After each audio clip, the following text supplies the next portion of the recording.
No, I do have some really important a GIMFest update. Okay, how much time do we have, Keelan? About 15 minutes. Okay, great. And were you just already planning your burger? Yeah. Yeah, okay, great. Burger. So a lot of people RSVPing to GIMFest at my Canberra show, which was great. Canberra's a long drive. That's a big drive. Yep. Really confusing one of these staff members who was asked to take photos in my meet and greet. She was a very lovely girl. She was nice enough to help us take photos so the line moved quicker. Yeah. And everyone who listens to the show communicates in a different way to, say, like a regular fan who might just watch your videos casually and catch a show. I love the mix of like people who are a fan of like just you. You can tell immediately. People who know of Luke and Lewis and people who listen to Luke and Lewis. You can really tell the difference. You know why? Because the first difference is you go to look at who's the next in line and they go, hello. And then you go, okay, that's a hint. Hello. Maybe they listen to the show. The official greeting of the show. And it's obviously reciprocated. And they, hello, Meg. On the way down, they go, hello. Meg's selling merch. She's like, yeah, that'll be $10. Hello. Yeah. And then just continues. Yeah. And that was great. So that's confusing her a bit. I didn't really...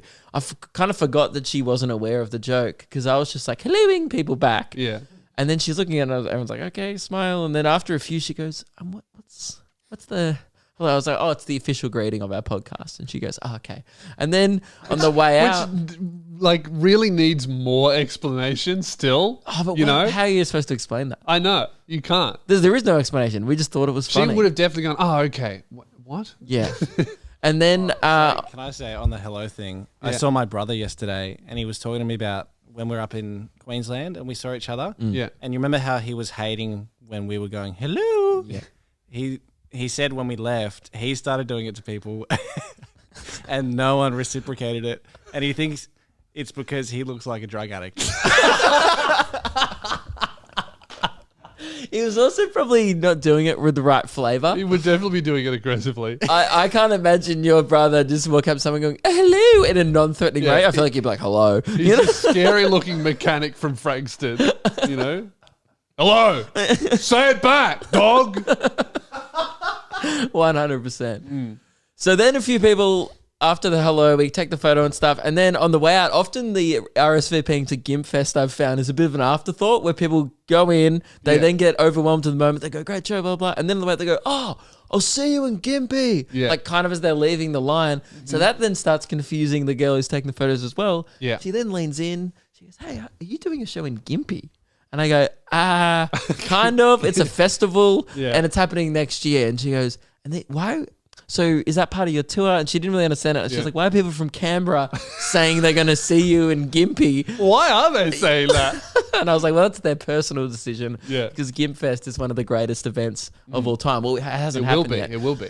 Now, so that's one update is people are RSVPing. We're still building the stadium. We're going to have to think of a bigger venue. How many, like, rough estimate, just on your tour, how many people have told you in person that they're coming, do you think? I'm not exaggerating, like maybe like a few hundred, but those people are obviously going to come with someone because it's a long road trip. Yeah. And they're going to bring their friends. Like I have a friend going, I'm bringing all my mates.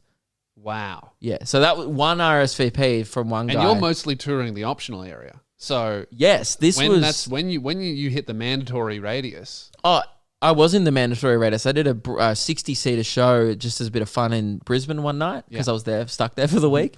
And I reckon 50% of the audience RSVP. Well, that's not good And that's enough. in the mandatory. That's not good enough. That's in the mandatory. I just don't think... need to see 100%. No, I don't think 50% of them probably only listen to the show. I don't think... Oh, okay, well, that's fine. Yeah. That's fine. I don't think they knew what GIMFest was. Okay, well, maybe we need to really nail this. And when we are in the mandatory area, we need to have a form and a sticker. And if you listen to the show, you check, yes, I listen to Luke and Lewis. If you're a regular listener, yes, you get a sticker. And then they come up and meet and greet, and they go the sticker, and we go, are you coming to GIMFest? And if they say yes, great, see you there. If they say no, permanently banned from all shows because we can't have liars. Okay. Yeah. Yeah, great. I just don't know if that's a good business model. I think I still want liars in my crowd because they, they're giving us cash. Yeah, then, okay, all right. Well, it's something to think about. Okay. So